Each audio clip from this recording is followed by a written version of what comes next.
Dobry wieczór, dzień dobry wszystkim. Witam Was serdecznie. Mamy dzisiaj bardzo nietypowy webinar, więc mam nadzieję, że będzie Was dzisiaj dużo z nami.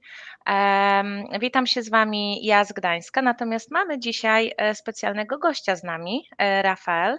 Rafael jest z firmy Unicargo i będzie dzisiaj tutaj Wam opowiadał bardzo dużo o logistyce, więc słuchajcie, zbierajcie się powolutku albo nie powolutku, bo chcielibyśmy zacząć jak najszybciej to możliwe, żebyśmy mogli Wam przekazać jak najwięcej wiedzy.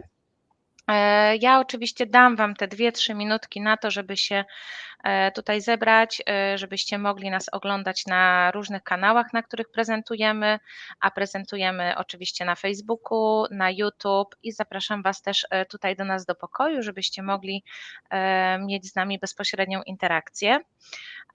Więc tak, w ramach takiej szybkiej prezentacji, słuchajcie, ja tutaj zarzucę nam prezentację na chwileczkę, żebyście wiedzieli mniej więcej o co chodzi w dzisiejszym webinarze. Dla tych, którzy nie zdążyli się zaznajomić z naszymi tutaj anonsami. Dzisiaj skupimy się na logistyce do USA, czyli jak wejść na największy rynek e-commerce na świecie. Jak wiecie, USA jest największym rynkiem dla Amazona i dla sprzedawców na Amazonie, więc niebywale jest to bardzo duży potencjał dla Waszego rozwoju, dla Waszych dochodów.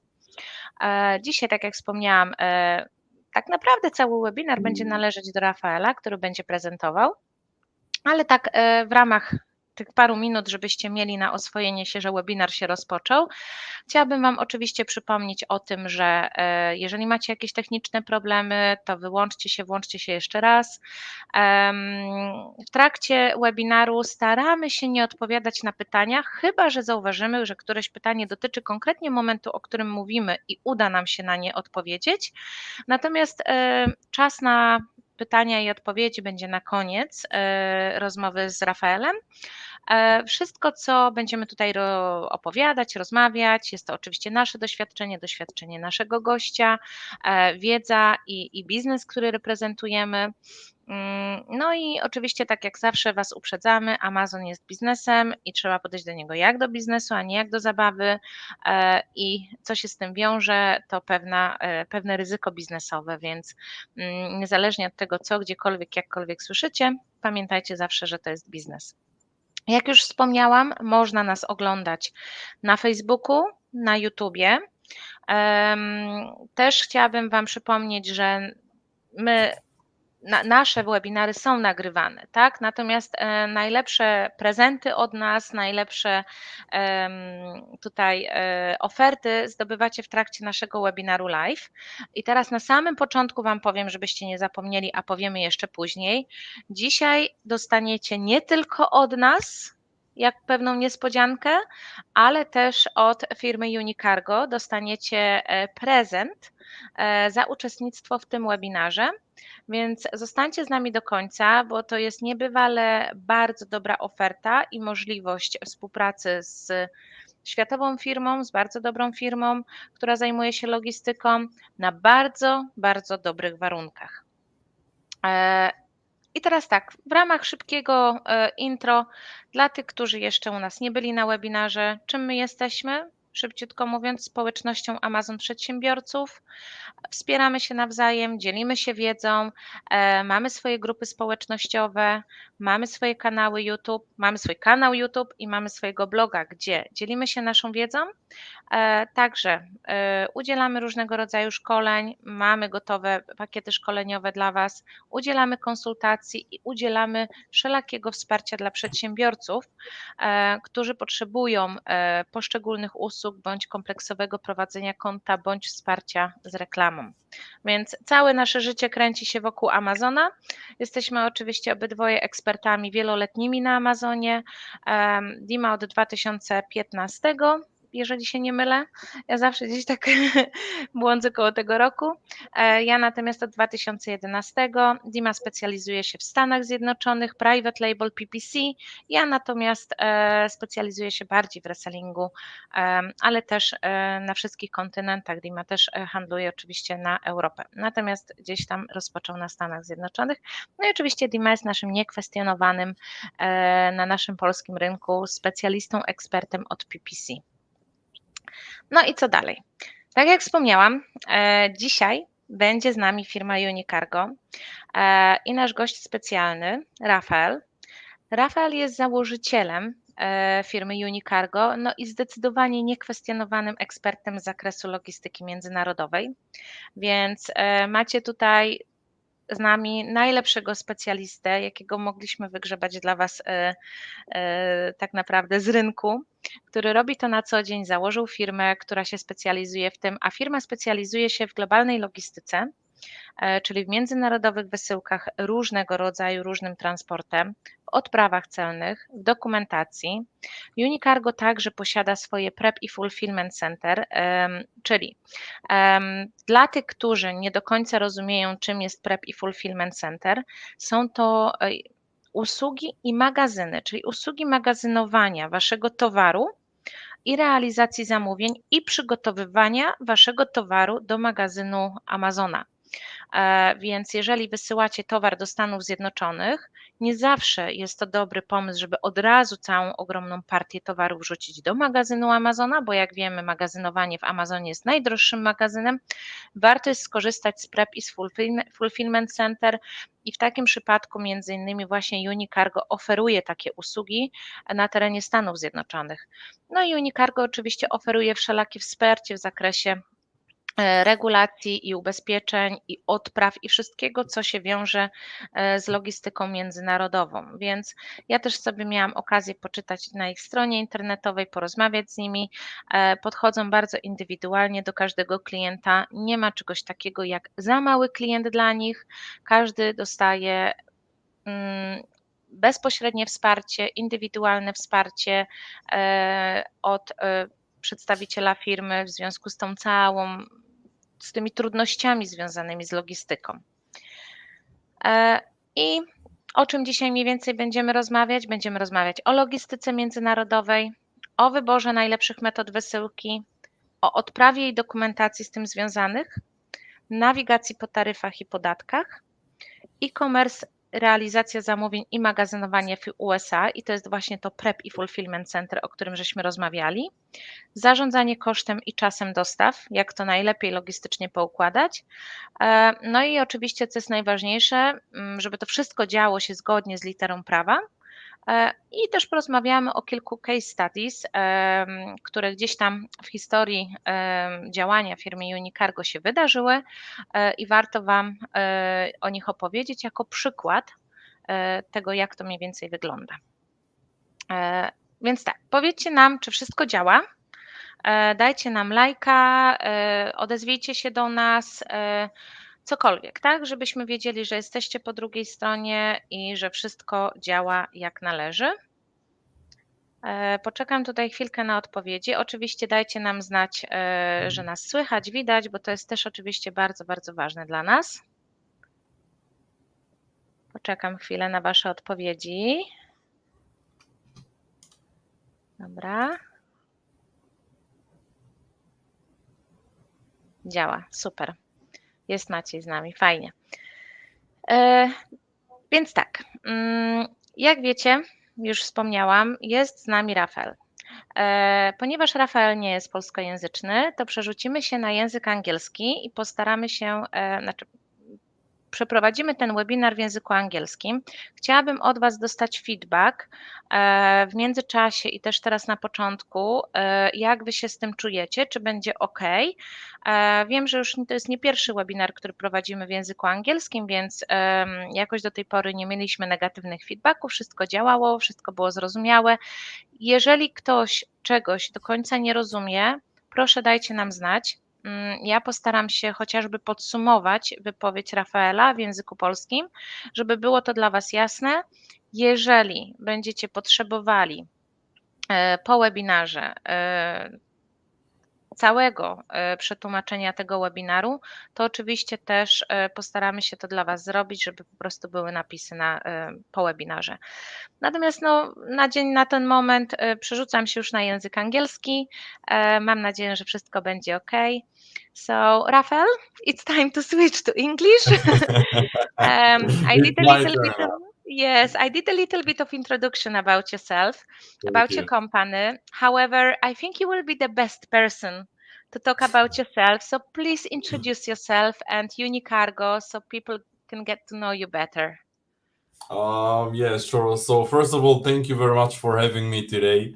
And thank you very much for the warm introduction. I could pick up some words and understand some words, but it sounds like a very good introduction that you did. So thank you very much for that. My name is Rafael. I am the founder of Unicargo. Unicargo is a logistics company, international logistics company I started back in 2015, 8 years ago.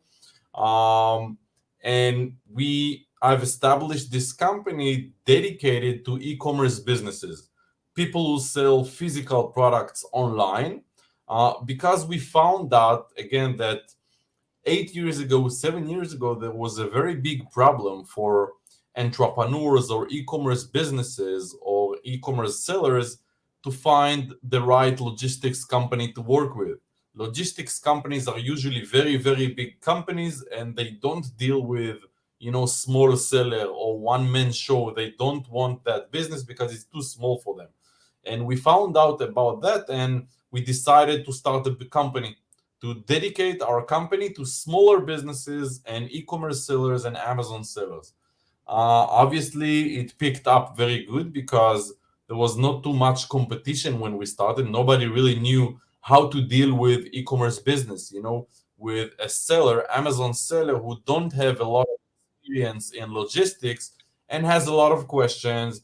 He needs some guidance. He needs someone to take him hand in hand to show him the way and show him how to do things and what is import, what is customs in USA. They need a warehouse, what is ocean shipping, what is air shipping.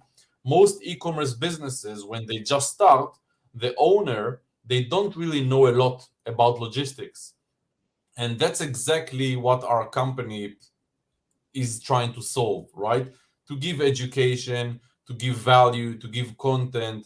I'll give you an example.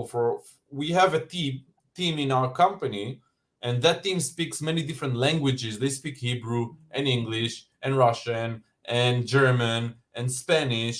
And this team, we call it pre-sales. It's even before sales. It's a team that is dedicated to answer questions from our clients or from potential clients.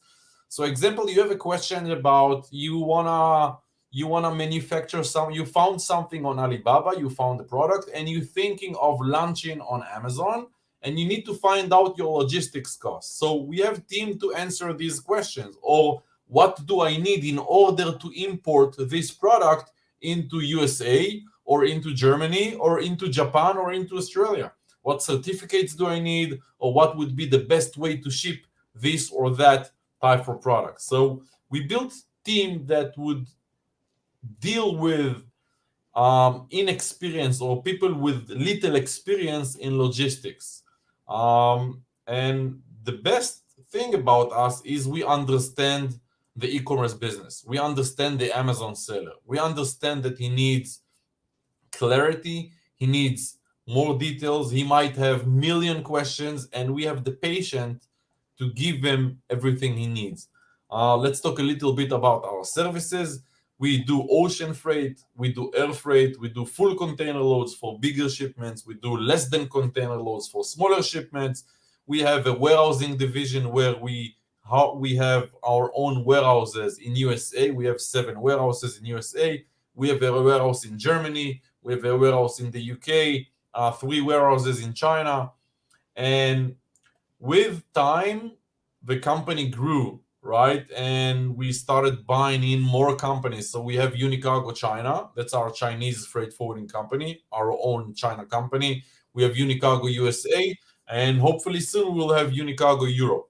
Our headquarters are in Israel. We are an Israeli company. We are about 150 employees mostly in Israel, but the rest is in China and the US. And that's really briefly about us. Obviously, with the years, we've developed more and more products. For example, Prep that you mentioned, Amazon Prep services, reverse logistics, handling returns, right? Some of our clients have high value products. You know, it costs $50 to produce a unit, $90 to produce a unit, and you can't just destroy it. So they will return. That's what we call reverse logistics. They will return the units from refunds or, you know, cancellation orders. They will return to our warehouse. We will do some inspections in our warehouse in USA or wherever you sell, and we can take it back to stock, repack it maybe, or send it back to supplier in China if the products are faulty, if they have problems. So we also started doing the reverse logistics. We're doing direct to consumer, so moving just units, right, to a small parcel to do delivery for if you have a Shopify store or you sell outside of Amazon. So we provide that logistic support as well. And basically, to summarize all of it, everything related to logistics for e-commerce businesses, whether it's international shipping or domestic shipping within the marketplace. Perfect. That's amazing, because what you've just addressed, I've been struggling with like quite a few years ago, when I was importing from China. I was exporting from Europe to US. Obviously, lots of people do study like 5 years to understand the whole thing about logistics. And Exactly. people who don't study logistics and they step into it, it's a nightmare for them. So it's good to have They you do on a lot of hand. mistakes. A lot of And mistakes, and they cost lots of money, and that's my yes, example. that's what I always tell to my client. Mistakes in international trade, mistakes are very, very expensive. Very expensive. Yes, exactly, I agree with you. Więc moi drodzy, podsumowując, usługi są głównie skoncentrowane dla mniejszych przedsiębiorców, tych, którzy się gubią w tym wszystkim, i jest bezpośrednie wsparcie na zasadzie wyjaśnienia, pomocy. Tak samo jak Rafael powiedział, też wsparcie w magazynach, tak? Zwrotach towarów, kiedy tak naprawdę nie stać nas na to, żeby zniszczyć te towary. Chcielibyśmy te towary mieć jednak sprawdzone, zweryfikowane i jeszcze raz wrzucone do obrotu. So I just did a little bit of summary, but obviously we'll be talking through things further, so you can explain more. Through the topics of logistics, can you tell us more about understanding international shipping? So what kind of logistics are involved in shipping from Europe to US? A little bit about terminology that we should know and we should be aware of. Mm-hmm. So again, that's a very good question. Now, people need to understand that, as you mentioned, people study, right? They have degrees in university for supply chain manager to understand international shipping. So it's a very, very big thing, right? The terminology, and it's a professional, it's a profession. But what I always, when I did teaching, when I built, content for courses like you guys, I started with the basics, right? I think Amazon sellers, the first thing they should know about is Incoterms, EXW, FOB, the terms of the agreement between buyer and seller. That would be the first basic thing people need to understand. And the internet is full of information. YouTube, Google, everything. Just look out Incoterms, or even go to Unicargo website. There is a blog section on our website, and look for Incoterms. We've built educational content to teach beginners. Right now, Incoterms would be the terms between the buyer and the seller. You are the buyer, your China factory is the seller, right? When we talk about agreement or professional terms, these terms will define what is the responsibility of the buyer and what is the responsibility of the seller. And when you define these terms, we as freight forwarders understand as well. For example, you buy a pen for $1, X works, X factory. That's the short of X works, X factory for $1. This means the seller, your China factory, is in charge of producing that pen for $1, and that's it. He puts the pen boxes in the factory gate, and the job is done for the seller, for the factory. Now it's on your obligation to hire a shipping company and make sure that shipping company is going to pick up from your factory. When you come to us and say to us, I have a shipment under EXW terms, we know that we need to quote you with pickup cost on top of shipping cost, on top of delivery cost, we need to pick up. So the first thing I would start with, if I was a beginner seller, is to understand Incoterms. Another good thing about understanding Incoterms, when you talk to a supplier, when you talk to a factory in China, if they will talk to you with professional terms like Incoterms, FOB price, EXW price, and you will start asking questions, they will know, the Chinese will know that you are a newbie, that you don't know shit. And they will take advantage of that. Your price will be higher.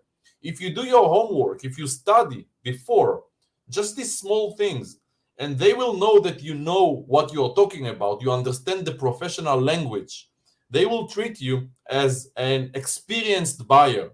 You will get better price, you would get better service, and they will look at you on a more professional manner. You understand what I'm trying to say? If you talk to a supplier and you start asking him everything he says about what does it mean, he will understand it's your first time. And boy, Chinese will take advantage of that, right? So you want to come prepared. So the first thing, Incoterms. The second thing I would educate people is about shipping options, right? When do we ship by air? When do we ship by ocean? What is the difference? How many types of ocean shipments do we have? Just to make it clear, between China to Amazon US, there is in the past 3-4 years, there is over more than 20 different shipment types just by ocean. Fast ocean, slow ocean, delivery by truck, delivery by UPS, FedEx. There is about 20 different shipping services only by ocean. It's crazy. And so that would be the second thing I would educate myself if I were a seller, about the shipping options. When do you choose air? What type of air? Air express, air freight, air consolidation. Also on air, there are different things. You know, even though you basically should work with a freight forwarding company that will explain it to you, you wanna come prepared. Just like with the Chinese example, you wanna come with background. Hope this answers your question, because again, I can talk about only this question. I can talk about it for 4 hours, only on that specific question. I can imagine. So I'm just gonna quickly summarize. Posłuchajcie, najważniejsze jest to, żeby przyjść do waszego dostawcy wyedukowanym, przynajmniej z podstawowych terminologii, żebyście rozumieli różnego rodzaju Incoterms.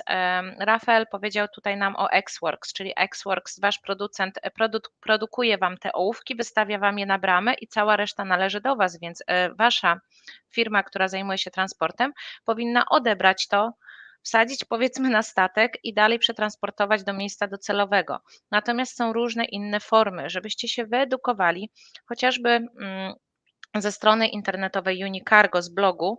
U nas też na blogu macie dużo informacji dotyczących po prostu Incoterms, żeby jak chiński na przykład producent wrzuca wam konkretną terminologię, żebyście nie wypytywali go o co chodzi, bo pokazujecie, że jesteście amatorami, że nie wiecie o co chodzi i w tej sytuacji oczywiście oni mogą to wykorzystać i dać wam gorsze warunki, ponieważ będą wiedzieli, że jesteście niedoświadczeni, a oczywiście zrobienie dobrego wrażenia na waszym dostawcy jest bardzo, bardzo ważne.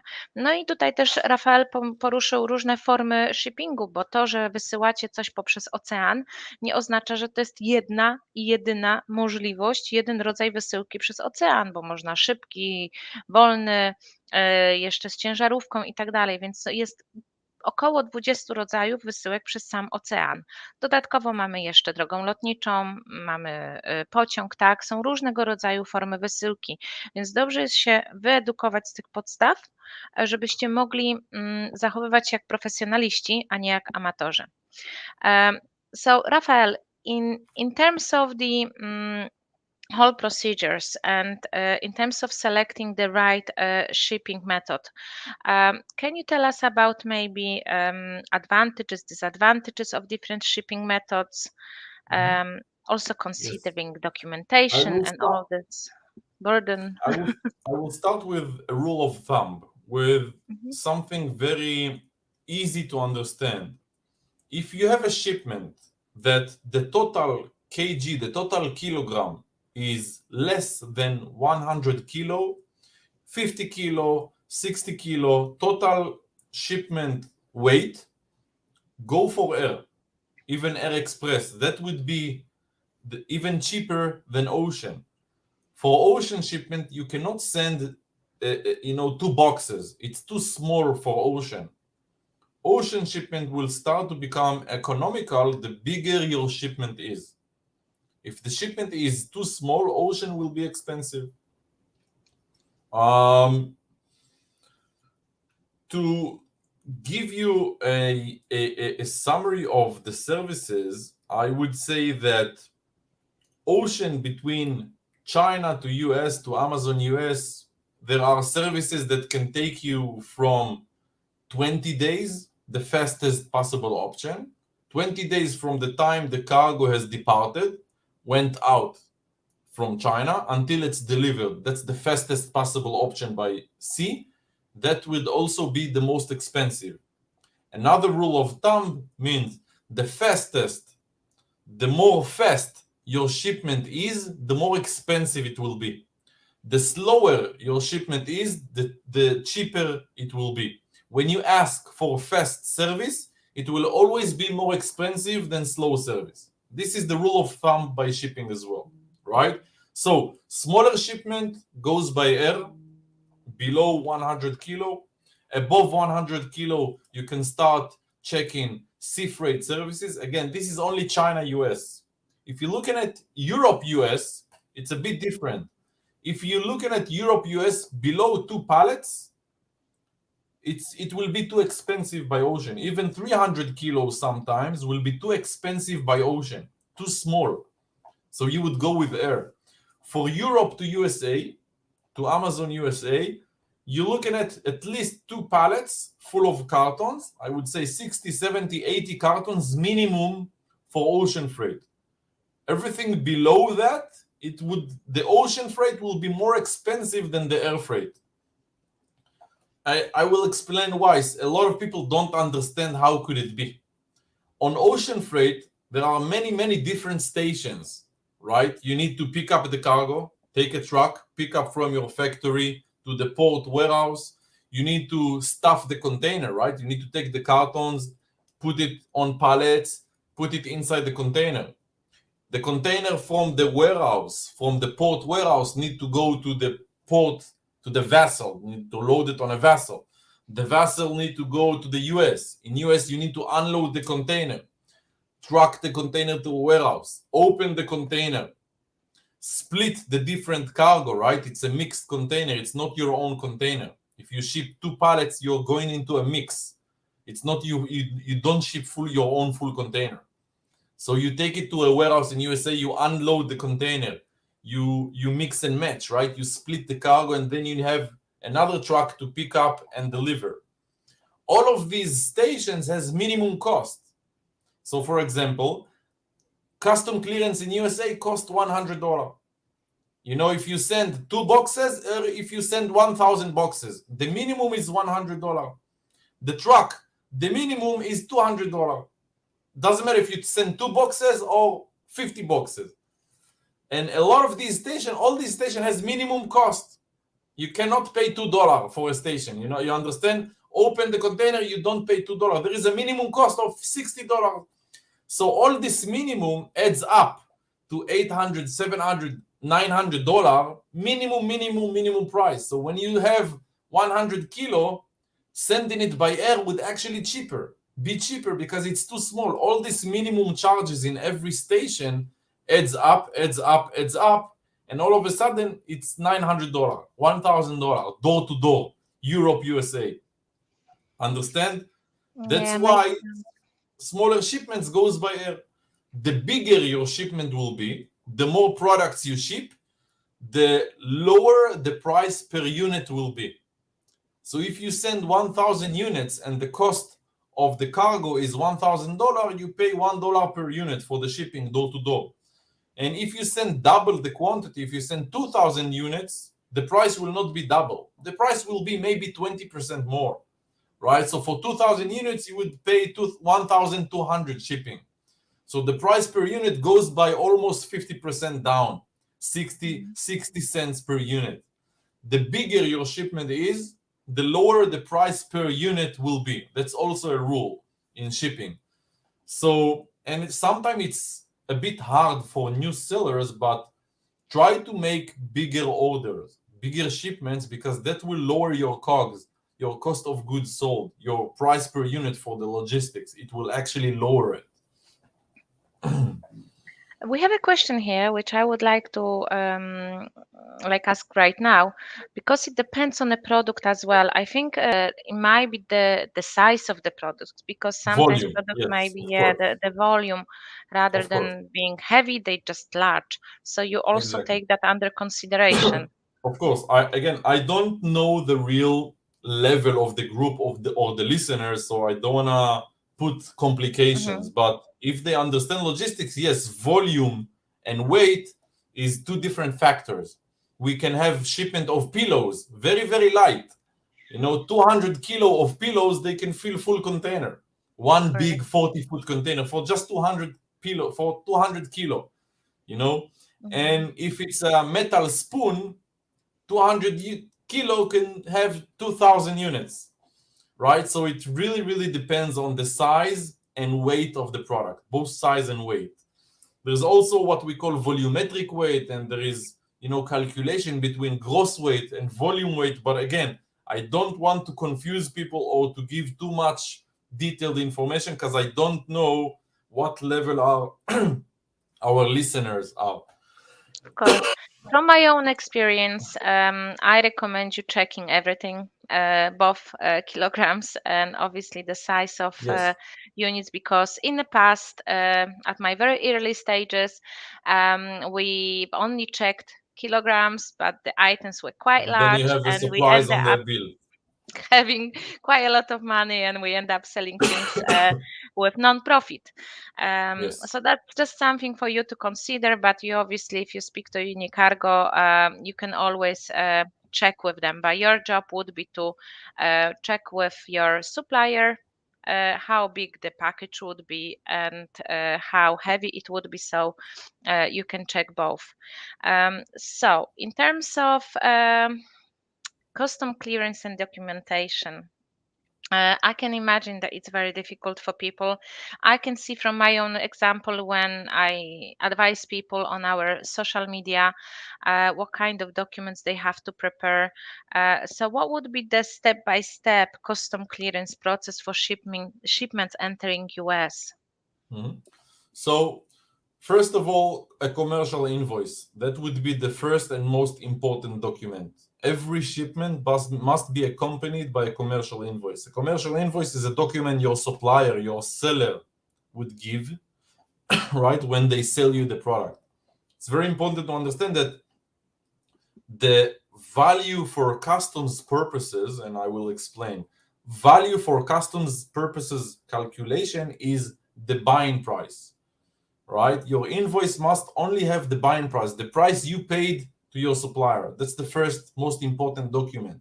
In USA, the calculation for customs is only shipping price. For Europe, for example, for Poland, when you ship cargo to Poland, customs will calculate your duties based on cost of goods plus cost on shipping. That's what we call CIF terms. That's also part of the Incoterms. CIF means cost of goods, cost of freight, cost, insurance, freight, CIF. When you import to Europe, let's say you bought products for $1,000, your shipping is $500, you will pay customs duties and VAT based on product cost 1,000, shipping cost 500, 1,500. In US it's different. It's only the cost of goods. So, and a lot of times I see commercial invoice when people have shipping costs on them, and on this example they pay duties for nothing. They bought goods for $1,000, they put shipping cost $500, they pay duties based on 1,500 instead of only 1,000. So make sure your commercial invoice when importing to the USA only have the cost of goods, cost of products. This is one thing. Second thing is a packing list. Packing list explain how many cartons do you have in these shipments, how many units do you have inside these cartons, is it packed on pallets, packed by cartons, how many units, right? It will have a description of your packages. That would be the second thing. And most importantly, even more important, the commercial invoice is to understand what do you need in order to import to USA. Import regulation. And this is something many sellers overlook. They don't even know. They don't even think about. They find a nice product on Alibaba, they look on Amazon, they find a nice profit margin, they go into production.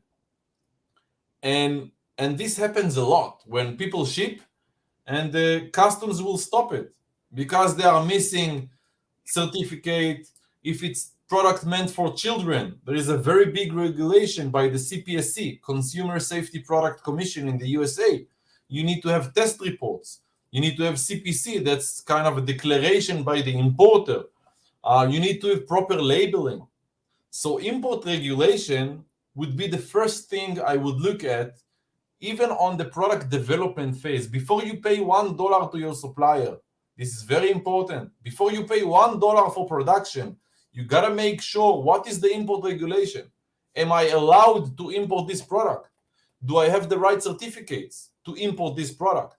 Right? And this is also something you need to come to your freight forwarder or to Unicargo and ask, hey, Unicargo, I have this, I don't know, I have this phone case. I want to import it to the USA. I want to import it to Australia. I want to import it to Japan. What do I need as far as import regulation, as far as certificates, right? And then we will send to our customs department and you will get a detailed answer. This is okay, no regulation. This has regulation. You need to have this, and that.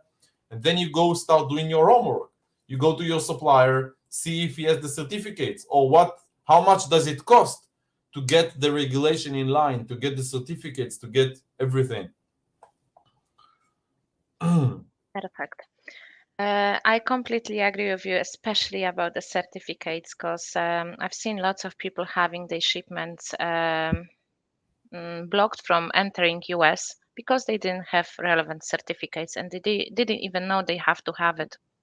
So that's very important. Considering costs associated, because obviously we consider cost for shipment, we consider cost for production, but we also have another costs like tariffs, duties, different kind of taxes that are required to be paid when we enter US with our products. I am aware that there is a small shipment value, which is $800 that you don't pay any taxes on, but obviously we don't want to end up sending like $800 shipments. We want to send more. So can you tell us a little bit more about those? Some sellers would take, when you have an air shipment, some sellers would take their big shipment and split it into 10 different small shipments. And again, this was all days. You would split the shipping into many different shipments and send multiple shipments not to pay duties. US Customs has put a law against that. The MIMIS, that's called the MIMIS. The MIMIS is everything below $800. This is kind of for personal use. So now there is a law. US will stop your shipment if you have more than one shipment from the same sender to the same receiver under $800. So they have blocked this option about 2 years ago, 3 years ago. So to your questions about import duties, yes, almost everything produced in China has import duties on it, except from children products. Children products, toys, 0% duty. But almost everything has duties, and sometimes very high duties, like Trump duties, Trump tariffs. It's like 25% plus the regular tariff. Bags, backpacks, pouches, they go up to 47% duty from your cost of goods. 47%, almost 50%, because of Trump tariff, and the regular duties combined together, 25% plus 17%. So some of the products made in China going to the US are very, very expensive, have a very high duty. And I can see a question is here, please tell how to save money on duties. Now, this is a very good question. And the answer to that would be to work with professional logistics partner, consult with your partner, right? Have someone that has experience, never mind Unicargo or a different company, have someone who understands logistics as your partner, as your shipping company.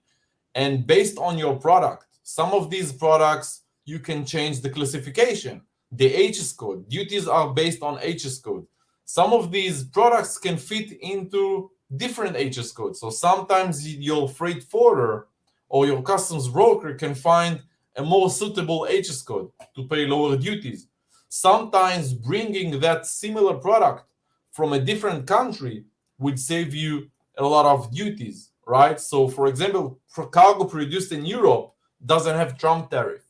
So you would save between 15 to 25% if your cargo is not coming out of China.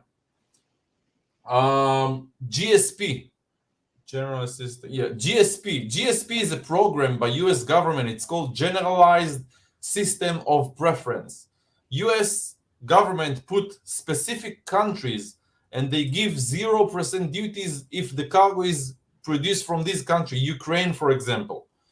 If you produce cargo in Ukraine and you send to US, 0 duty. Why? Because there is a benefit to this specific country.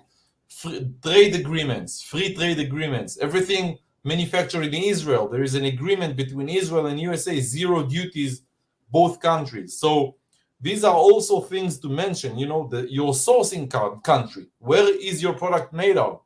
This is also a very big thing about, when you plan to launch a product, you find the product on Alibaba, right? You check the cost of the product, you check the selling price on Amazon, you check the shipping cost, and you check the duties.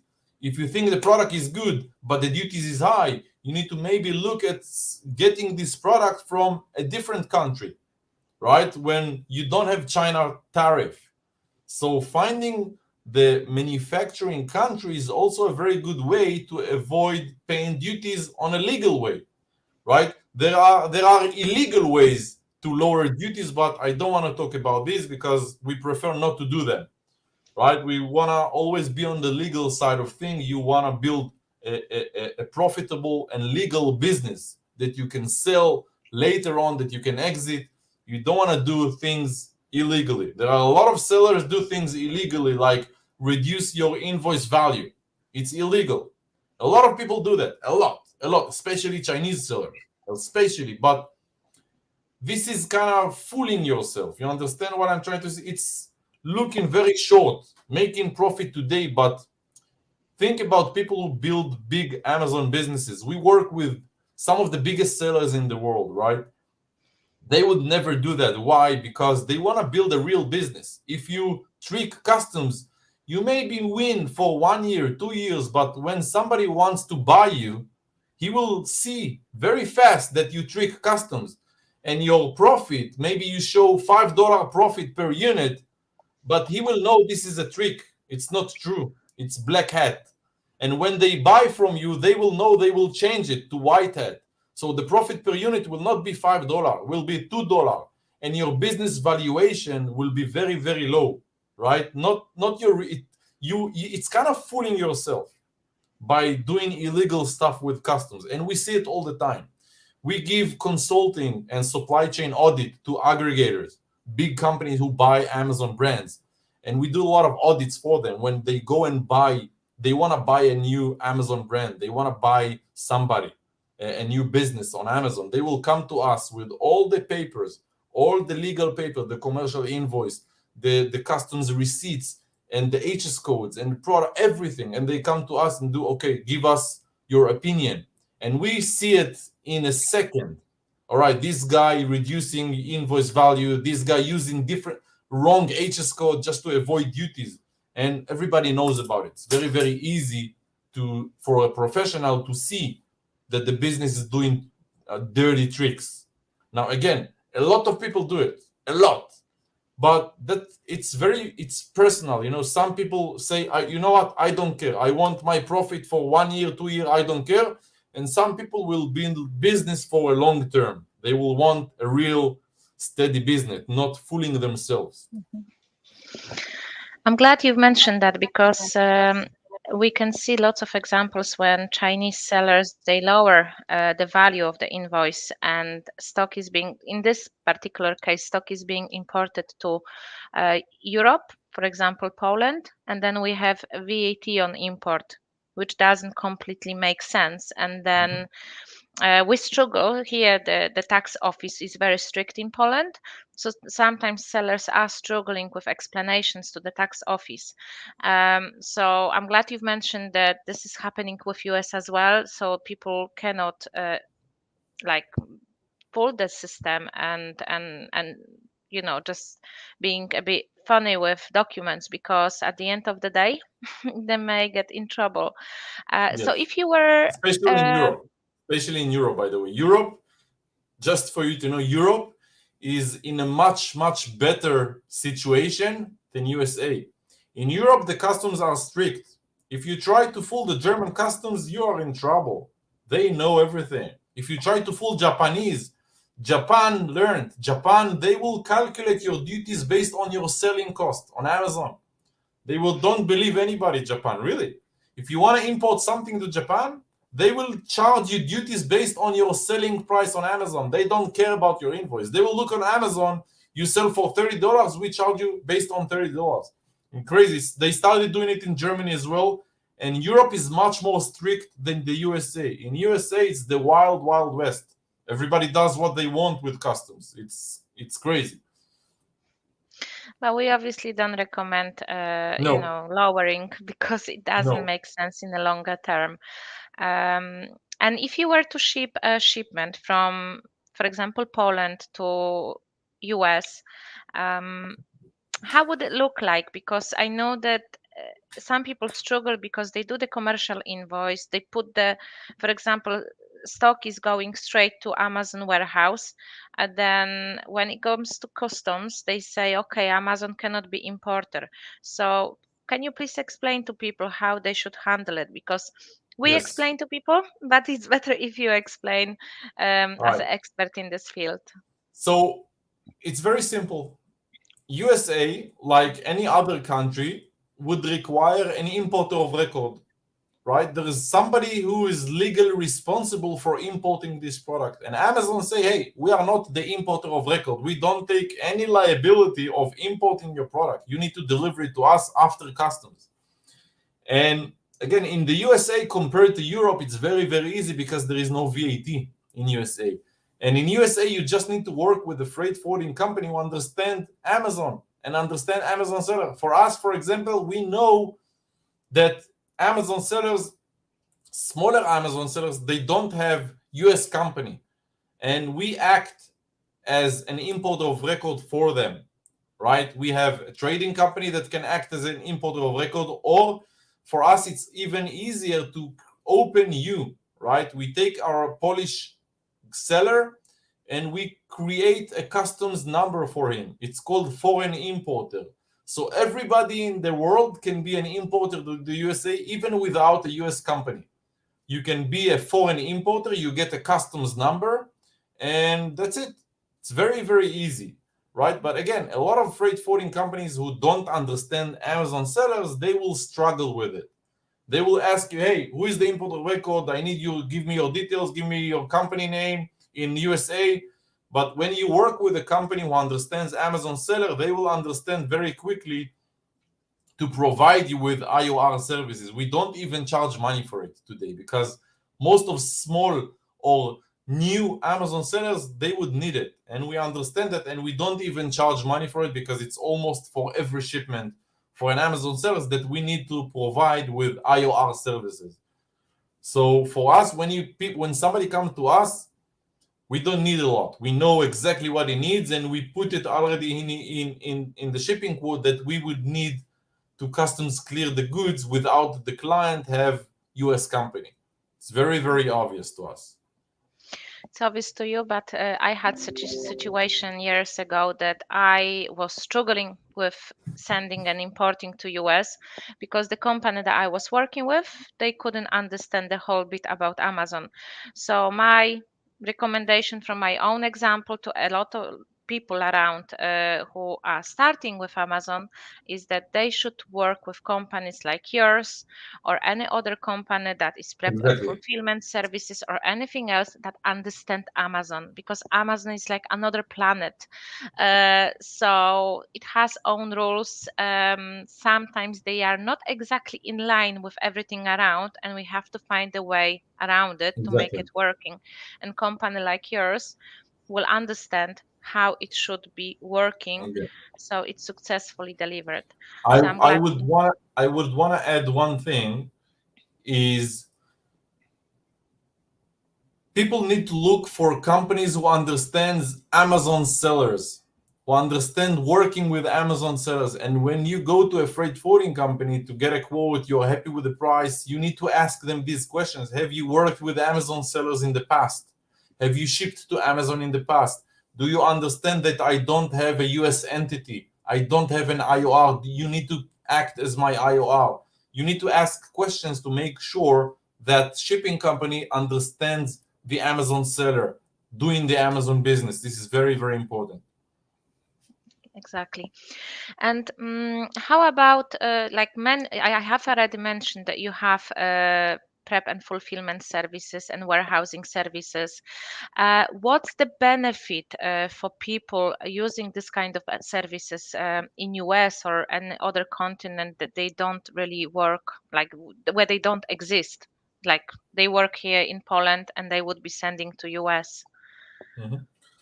So basically, in the past years, Amazon understand that they don't want to be a warehouse. Amazon is not in the warehousing business. Amazon is the e-commerce business, and Amazon wants sellers who sell fast. They don't want slow-moving products. So Amazon restrict your amount of goods that you can ship to their warehouse. And some of the sellers will have bigger amounts of products. They don't want to ship small shipments to Amazon. They want to ship one big shipment. Remember that we said the bigger your shipment is, the lower your price per unit. The lower your shipping cost is when you send bigger shipments. So people will send big shipments to our warehouse. They will keep it near Amazon, and they will start sending goods from our warehouse to Amazon. That's one way. Some of the ways are people sending products from China, and I don't know, the packaging from Poland and the cap or the bottle from Germany. They send everything to our warehouse and we create the product, right? Sometimes people ask us to add inserts or to put labels or to prepare a shipment or split a shipment. Let's say you have a big shipment to Amazon and you need to send from Poland, and Amazon splits your shipment into 3 different fulfillment centers, 3 different destinations. You must have a warehouse at destination to receive the big shipment, split into 3 different shipments, and send it by different trucks.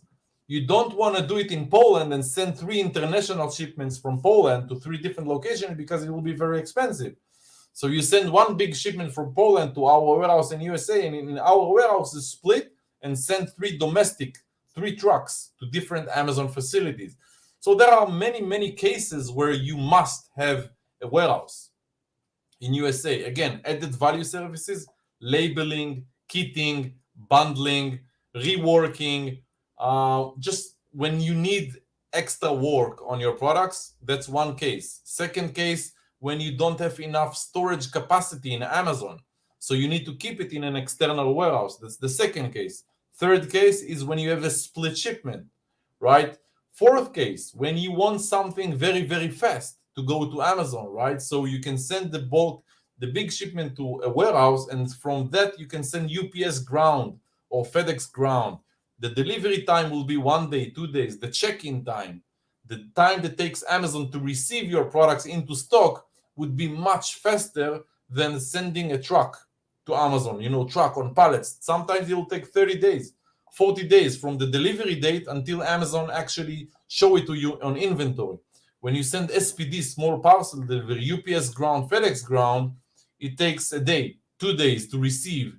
So that's especially in Q4 when you need products fast. A lot of people send everything to our warehouse, and from our warehouse we always send UPS ground, FedEx ground, 5 boxes, 10 boxes every day to keep the flow going. So inventory planning, right? You must have a warehouse for inventory planning. And again, there are a lot of other reasons, but the main 5-6 reasons, these are the main reasons. But I can count at least 10 more reasons why a business who moves physical product must have a warehouse near the marketplace, right? If you sell in Germany, you need a warehouse in Germany. If you sell in USA, you need something in USA. Maybe you don't always use it. Maybe one shipment you send directly, but 1 month later, you need a warehouse, right? You don't always use it, but it's case by case, basically, based on your size, based on how many products you sell, based on the size of product. But today, in today's business world, on Amazon, every seller must have a provider ready, a warehouse ready. He knows the price, so he can pull the trigger fast when he needs a warehouse. Exactly. Even like I can add removals from Amazon. There is something wrong with your product, or Amazon says there is something wrong, and you do removals. And unfortunately, Amazon doesn't do removal all in one go. For example, 100 units. Ooh, So you could have like story. one shipment back to Poland, no chance. They will ship 1, 2 items, 3 items. 300 items, one by one. Crazy, Yeah. crazy. It can even That's take the like hardest job, 6 by the way. months to get them together. Removal So- order from Amazon, that's the shittiest job ever. That's the worst. You have 1,000 units, you can get 500 different shipments. Every day, two cartons, every day. It's crazy. You know why? Because your products are distributed into many different Amazon warehouses in the USA. You send 1,000 units, Amazon will split it internally into 50 warehouses, 100 warehouses. And you don't know it, but when you remove the product, you start getting products from different locations in the USA.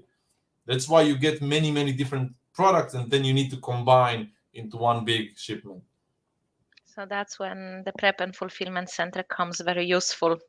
I had That's another similar reason, situation. It took them like 9 months to remove all my products. And crazy. that was because I used the manufacturer barcode and they were scanned incorrectly, and 9 months for getting stock back. So that's highly recommended, especially for US guys. When we are here in Europe, it would be very difficult for us to manage our stock, and the important aspect that Rafael mentioned is also stock replenishment, which we always highlight in our educational materials, and I even done a couple of webinars on stock replenishment methods, which makes sense to send smaller parcels rather than like pallets, which take lots of time to check in. So I'm just going through some notes, obviously, to help myself. Considering regulations, we have already discussed the documents and certificates and all the import documents. But how about safety regulations and labeling requirements in US? Can you give us some tips or maybe things that we should avoid considering labels and say product safety? Okay, so basically, there is only one rule that applies to every product, and after that rule, there are different rules for different products. So let's start with one rule for all products: is origin country. The one mandatory thing is country of origin, made in China, made in Poland, made in this, made in this. You must have this. It's a law in the USA, it's a law in Europe, it's a law in a lot of countries. So this is mandatory. One rule that applies for all products. After you've done that, you have different rules for different products. Cosmetics, you'll have one regulation. You'll need labeling and warning hazards and ingredients and FDA review for your labels for cosmetics. Medical device would be a different regulation. Toys or children products, you'll need different labels. It's almost impossible for a new seller or even medium seller to understand by himself. Very, very complex. So you must consult with a professional. You must consult with your shipping company, with your, your customs broker, with somebody who has authority and knowledge to give you that advice. It's very hard for a seller to do that by themselves. It's not that easy.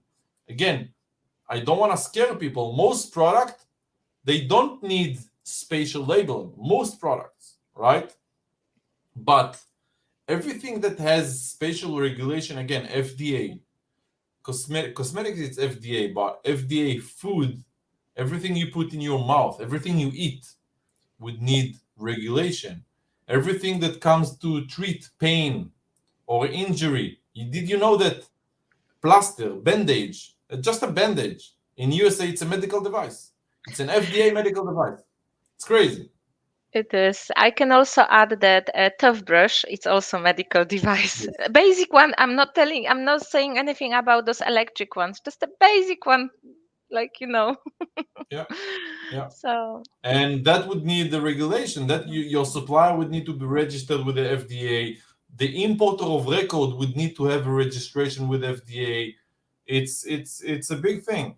So, and that's why we discussed the importance of import regulation. Before you launch something, before you produce something in China or anywhere else, you must understand the import regulation. That would be the most important thing.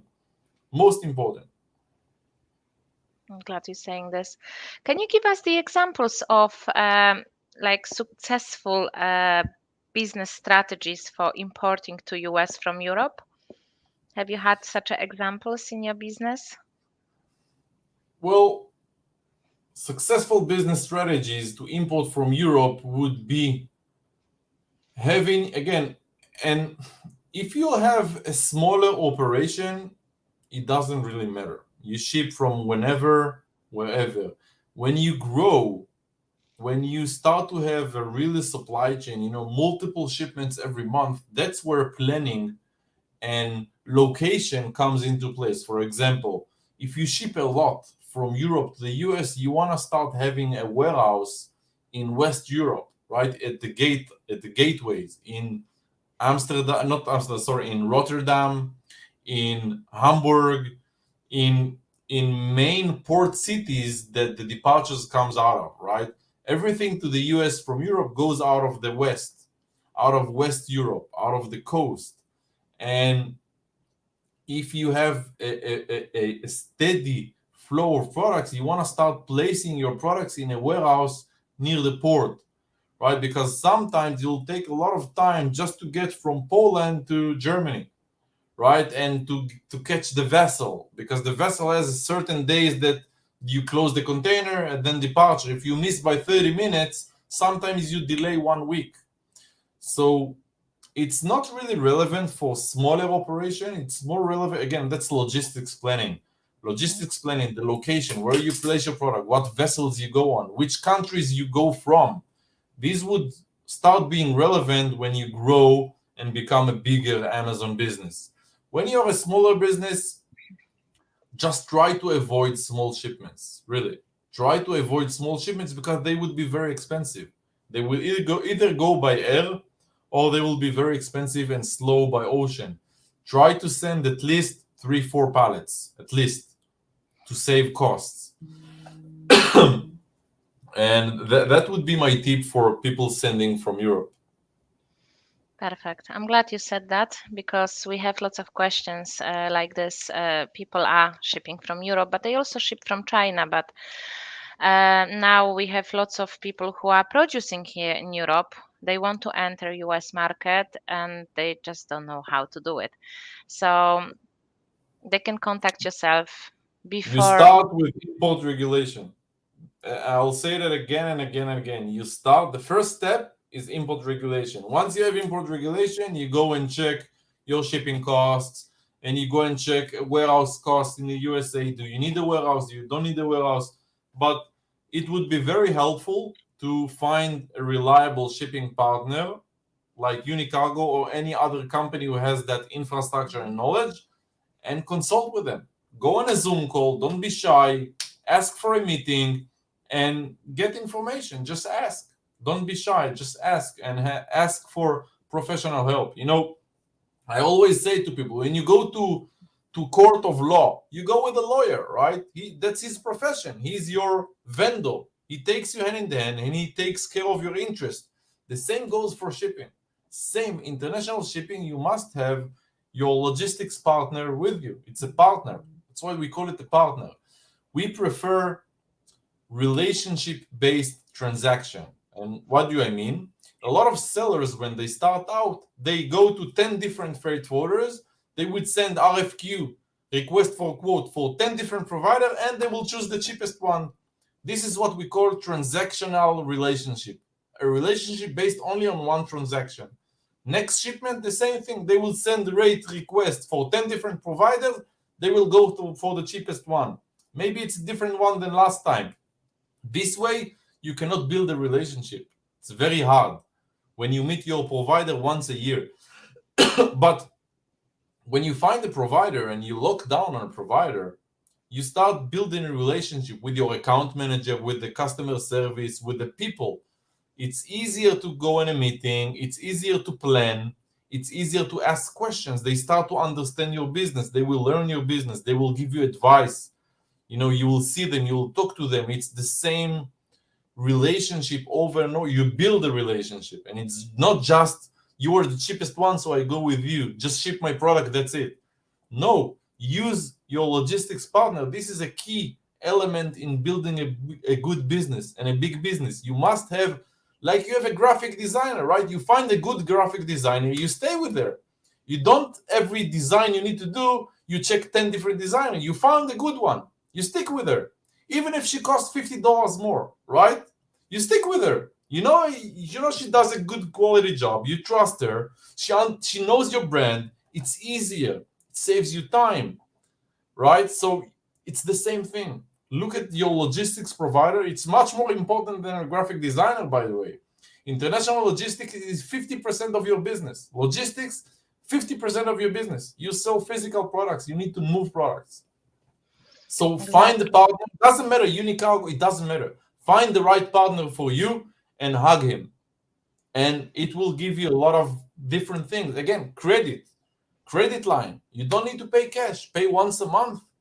Some of our clients pay after 90 days because we've built a relationship. We've been working for many years and we give them $100,000 credit because we trust them. We know them personally. We meet them. We meet their families. We become friends. And that's how you build the business. That's how you build a sustainable and big business, by finding the right partners and building a group of professionals around you. That's right, because your target is to grow their business as well. Because if they grow their business and they are successful with deliveries, they are successful with the info customs, they doing things right, you're also growing your business together with them. So it's the same target, and obviously you are helping each other. Your knowledge is helping the business grow, and business is growing, so you have more business from them as well. So it's like a common ground. Exactly. You've given us so much information. I've run out of the questions, but we have some questions here. Yeah, I can see a lot of questions. Yes, there are. So let me have a look quickly here. So we have, obviously we have comments here that is very valuable knowledge, and I completely agree with that. So we have a question here. We were talking about tips. That was the time when we were talking about tips on shipping from China to US. How about from China to Poland? And like gold rules, tips that could help people do it successfully. Okay, China to Poland. Again, customs clearance would be based on CIF value, which means your cost of goods plus your cost of shipping. That's one. Obviously, I hope that you're based out of Poland, so you have your VAT and URI number because you import into the European Union. Again, case by case, product specific, like on the regulation, import regulation. Every product would have different import regulation, label and certificates. You must check with your freight forwarder before you import anything into Europe, because Europe is much more strict than the USA, much more strict. But again, no special tips are based on import into Europe. Just don't fuck around. You don't want to fuck around like people fuck around in USA, because you'll get fucked hard. Sorry for my language, yeah, but Don't worry. don't do funny business, because you'll get in very big trouble in Europe. Very big trouble. Yeah, we have very strict tax office here in Poland. They do check everything carefully, and they do penalize businesses, especially businesses. And what I can also recommend from my end, if you are VAT registered, do VAT on import here rather than your Chinese supplier would be doing like DDP or whatever. Because VAT on import, you can always deduct from VAT that you pay to the tax office. So it's not the cost to your business, is just the VAT. So that's just my Also, advice. you can import via Holland or Netherlands, and you can use postponed VAT when you don't pay VAT on your imports and you pay it only after you sell.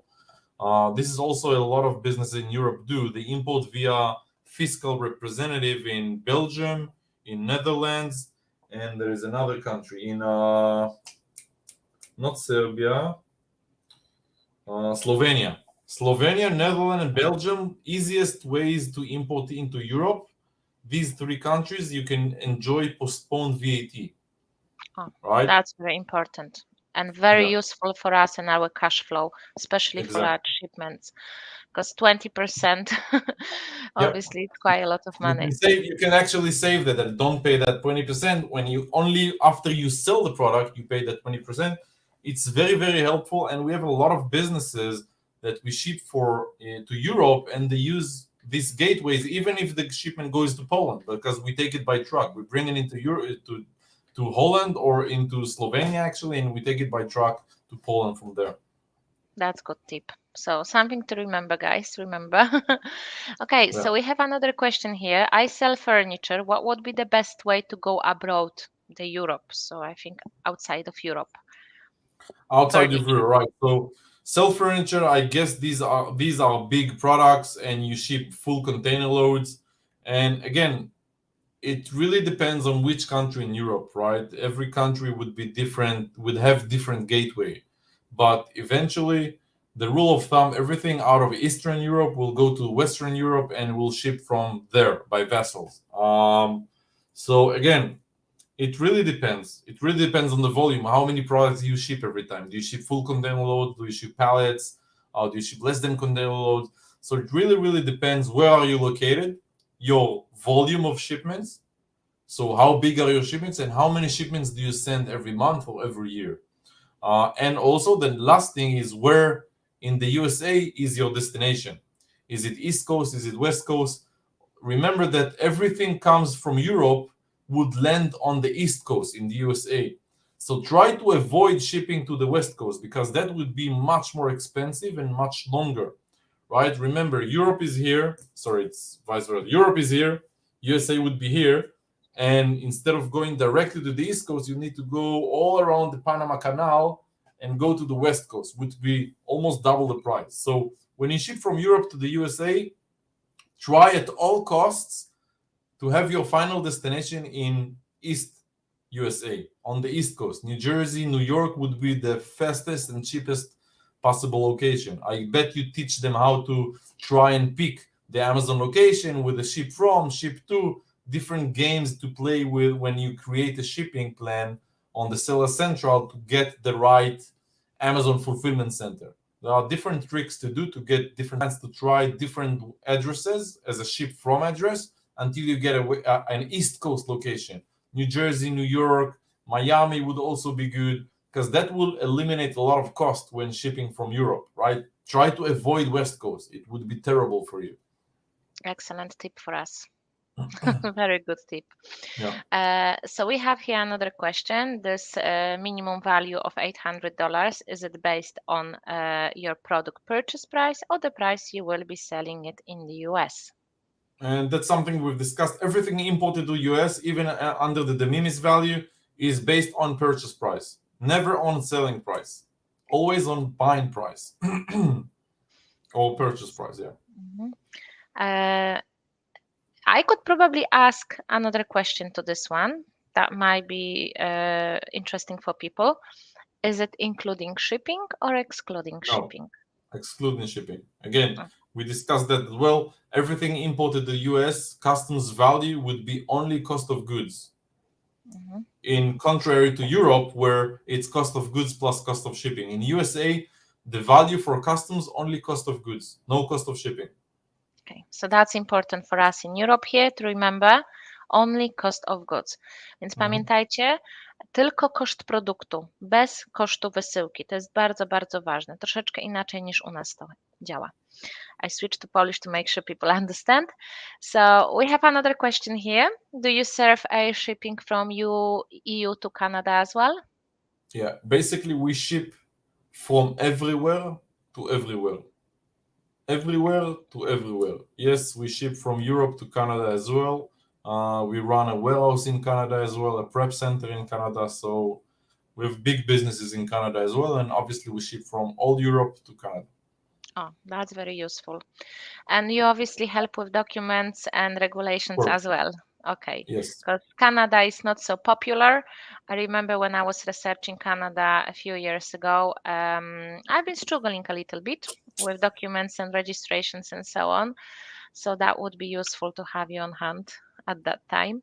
So we have another question. The custom number is the same as EIN, or people call FEIN. No, it's different. EIN is Employer Identification Number. That's a number that you get when you have an LLC or a C Corp or an S Corp. Or when you have a company registered in the USA, you are entitled to get the EIN, and that would be used for import, for your import of record. When you don't have a company, you don't have EIN, and that's where when we get you a customs number. All right, customs number is for foreign entities, people with no companies. EIN is for people with US companies. So, but for your question, you can use both customs number or EIN for import to USA. We used to have EIN and FEIN number when we had to register for sales taxes as a foreign entity, but not for logistics. So you don't now, since Amazon is doing, like I would say, almost 100% of sales taxes for us, you no longer need to have EIN number or FEIN number. So, okay, so we have some very good feedback. That guy is pretty good. And here as well. So, wow, that's so informative. Big up. So, as you can see, people really appreciate your knowledge. I'm gonna switch to Polish. Słuchajcie, czekamy na Wasze pytania.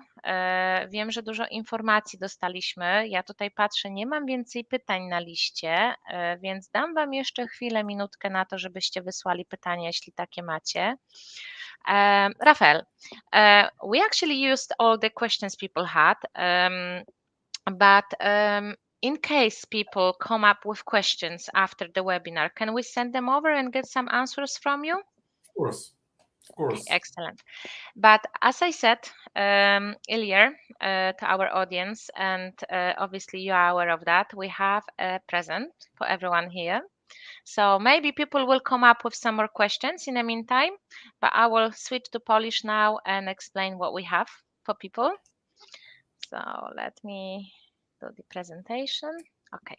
Słuchajcie, mamy coś dla Was. Ja tutaj ukryję ten komentarz. Mamy dzisiaj coś dla Was i myślę, że to będzie super nagroda za to, że jesteście dzisiaj z nami na tym webinarze, ale też ogromna korzyść dla Waszego biznesu. Jeżeli wejdziecie na stronę globalsellers.pro/Unicargo, dojdziecie do takiego formularza. Możecie wypełnić ten formularz i bardzo Wam to rekomendujemy, ponieważ w ciągu 2 miesięcy od dzisiejszego webinaru, jak uzupełnicie ten formularz, będziecie mogli wykonać dowolną przesyłkę z Unicargo po tak zwanych kosztach, czyli bez marży zarobkowej dla Unicargo, po najniższej cenie, jakąkolwiek moglibyście dostać, tak? Więc to, no tak mówimy po kosztach, tak? Żebyście mieli okazję wypróbować Unicargo jako firmę, która zajmuje się dla Was logistyką, żebyście mieli okazję nawiązać z nimi relacje i dowiedzieć się troszkę więcej, jak pracują. Bardzo mocno Wam to rekomenduję. Bardzo prosty formularz do wypełnienia, jak widzicie na ekranie. Wypełnicie ten formularz, ktoś się z Wami skontaktuje i będziecie mogli skorzystać bardzo atrakcyjnej oferty wysyłki i dowolnej wysyłki. Tak? Czy to będzie przesyłka z Europy do Stanów, czy z Chin do Stanów, gdziekolwiek, to już sobie ustalicie z Unicargo.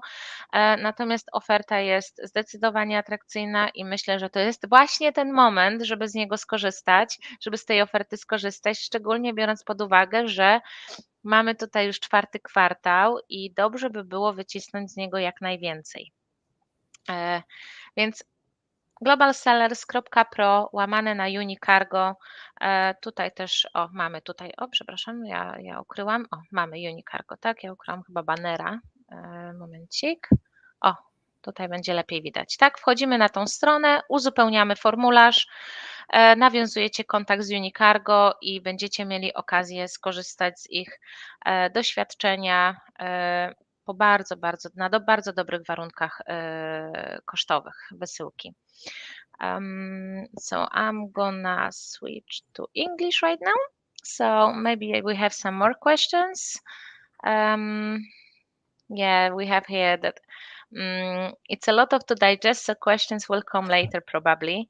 So Paweł, we are ready for your questions. Exactly. We recommend you to complete the form.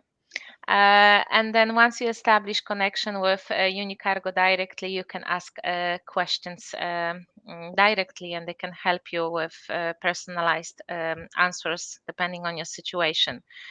We have a question here, so maybe we can answer it. Difference between DDP and DDU? The big question. It's a big story again, and DDP, DDU, we need to do a different webinar about that, but I'll give you some tips. But just before I answer that question, if you guys think the content is good and you want to learn more, push on your guys, and we'll be very, very happy to do another webinar together or build more and more content together and to provide value to your community. Difference between DDP and DDU, the main difference is DDP, basically when you buy products under DDP, again, DDP, DDU are part of the Incoterms. If you remember, the first thing I started this webinar is learn Incoterms. DDP and DDU are both Incoterms. DDP means delivery duty pays. When you buy a product under DDP terms, the seller, your provider, your supplier is responsible for producing your product at the factory, shipping it to your destination up till delivery place, and paying the duties. So when you buy DDP, you do not need a freight forwarder. This is the book term, right? This is by the book. By the book, when you buy something DDP, you do not need a shipping company because you bought a product at a DDP price, meaning the product and the seller needs to produce the product and ship it to your house, to your warehouse, to Amazon, and also pay the duties. So the buyer don't need to deal with nothing. Everything up to your door. DDU means the same thing, but the cost of the transaction does not include the import duty. So your added fees would be import duties. This is DDU, DDP. DDP, seller pays everything. Up to door, the buyer don't need to deal with nothing. Nothing. DDU means the seller does everything, but the buyer additional costs, or in our case, the Amazon seller additional costs, would be the import duties at destination. This is the easiest way to explain. Now there is more complexity. DDP, Chinese consoles, the Chinese DDP, there are many different angles to DDP and DDU, but this is the main explanation, the simplest way to explain it. And I think that's the basics that you should start with. Incoterms and DDP, DDU, Xworks, and so on. We've mentioned the blog at the very beginning that we recommend visiting.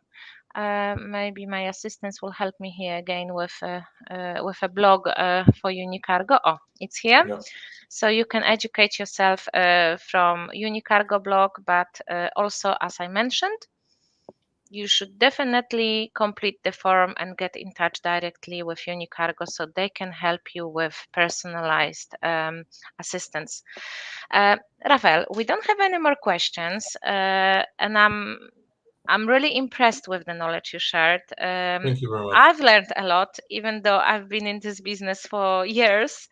I've learned a lot, especially how things have changed and how to make the most of it and how to do it properly, because like everyone else, I've been doing lots of mistakes on my way up to here now where I am.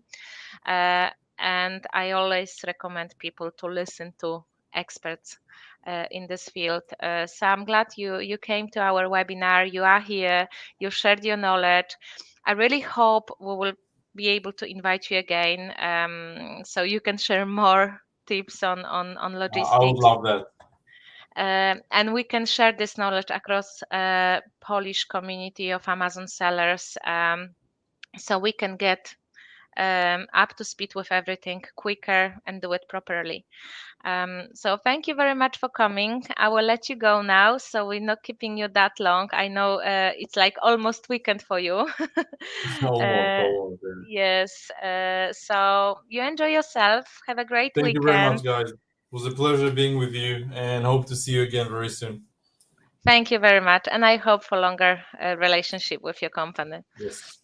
Thank you. Thank you very much, Take guys. care. Bye-bye. Bye.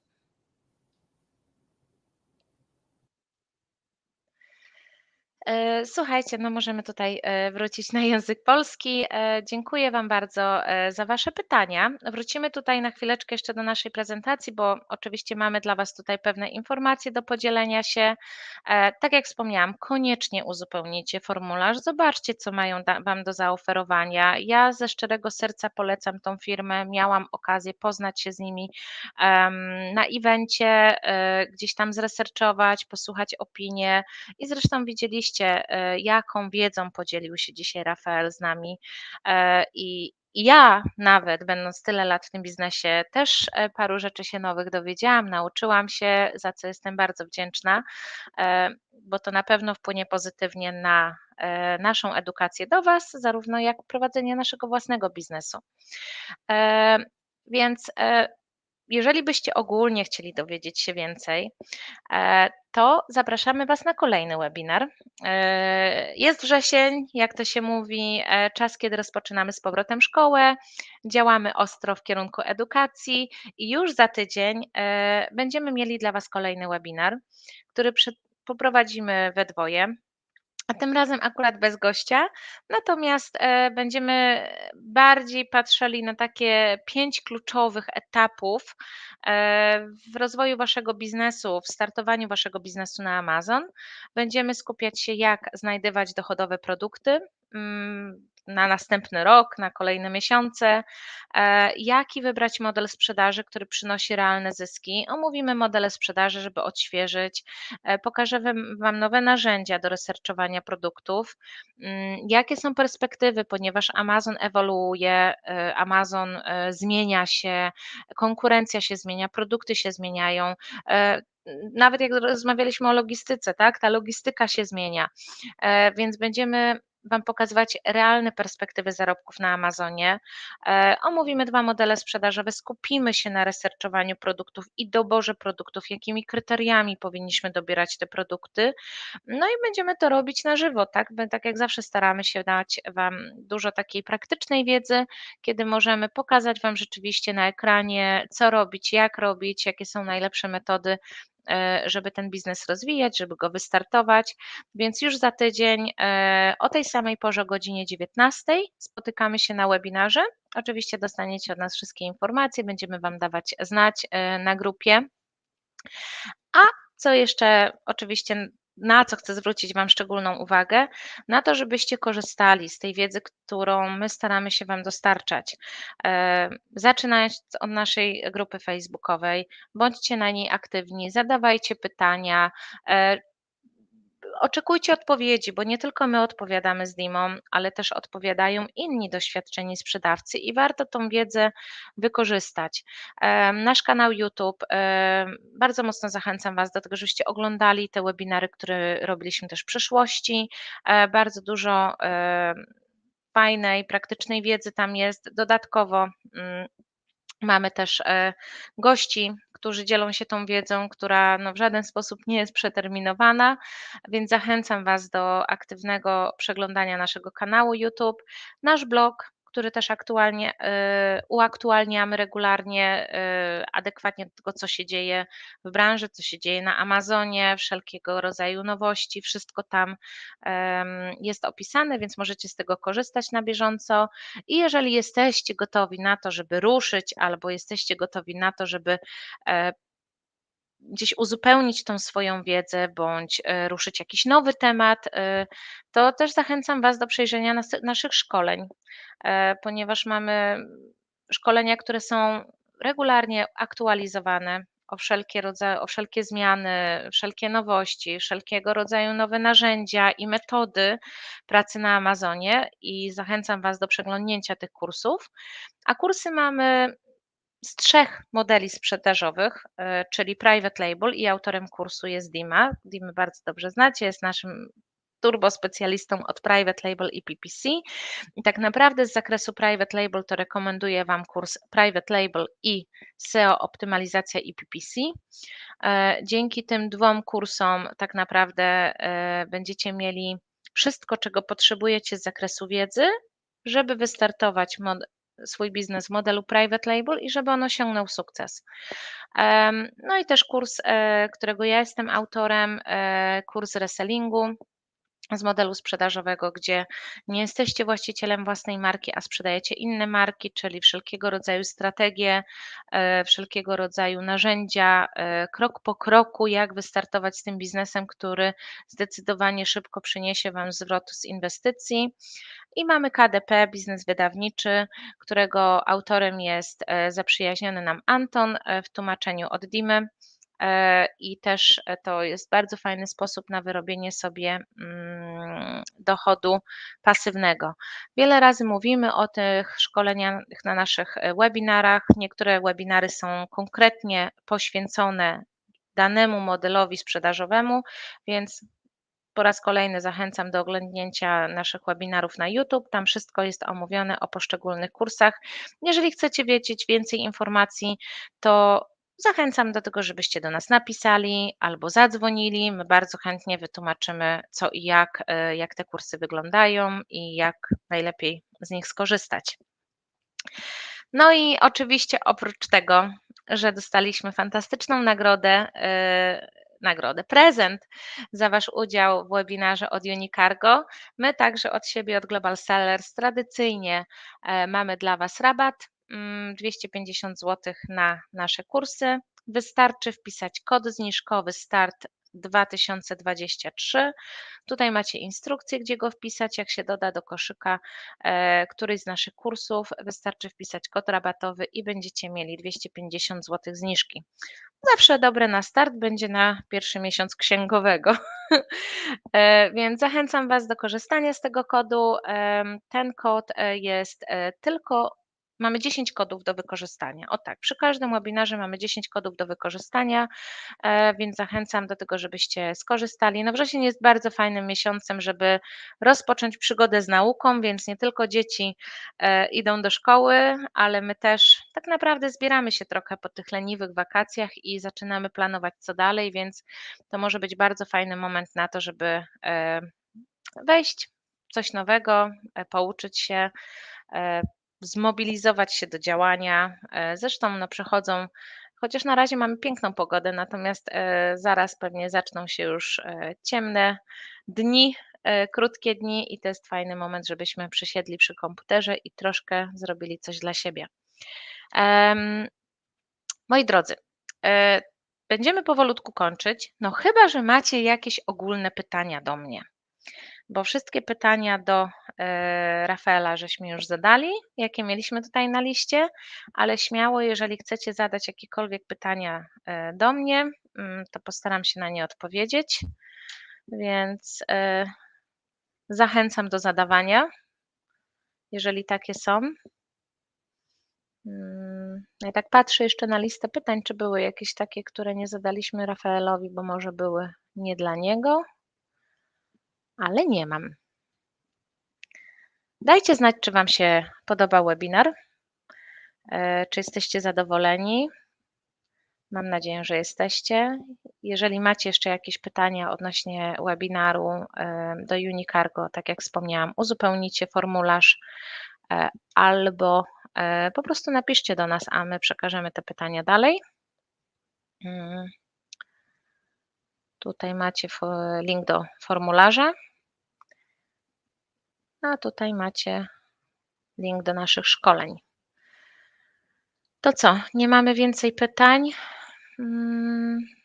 No nie widzę więcej pytań, więc dziękuję Wam bardzo za udział w tym webinarze. Mam nadzieję, że wszyscy jesteście zadowoleni z wiedzy, którą Unicargo... A tutaj jest jedno pytanie. Już się żegnałam. Odnośnie posiadania spółki US i wypełniania tax interview na Amazonie, wybierając opcję Disregarded Entity, nie ma opcji podania numeru EIN spółki. No jeżeli nie ma opcji, to znaczy, że nie trzeba tego podawać, że nie jest konieczny do wypełnienia. Patryk, odpowiedziałeś sobie sam na to pytanie. Wszystko, co jest konieczne do podania, no Amazon nie zawsze pyta o EIN, bo to nie jest obowiązek, to względem Amazona. Jeszcze urzędy w Stanach Zjednoczonych nie nałożyły tego obowiązku na Amazona. Jeżeli nałożą, to Amazon od razu będzie tego od nas wymagać, jak wymaga VAT-y, wymagał sales taxy, wymaga wszelkie inne rejestracje, to wtedy będzie też od nas wymagać.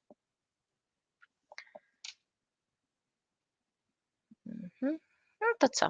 Ostatnie pytanie. Dziękuję Wam bardzo. Cieszę się, że byliście z nami. Cieszę się, że była bardzo dobra frekwencja. Mam nadzieję, że osoby, które nie mogły być dzisiaj z nami, oglądną ten webinar później. Leszek się tu z nami żegna właściwie. Będą mogły oglądać ten webinar później, więc mam nadzieję, że cała wiedza Wam się przyda. No i co? Bierzemy się za wysyłanie, mamy ostatni kwartał, życzę Wam powodzenia i dużo kasy i dużo profitów. Bierzcie się za wysyłkę, bo to już tak naprawdę ostatni gwizdek na to, żeby zorganizować się z wysyłką na ten ostatni kwartał. To co? Dziękuję i do widzenia. Do zobaczenia za tydzień.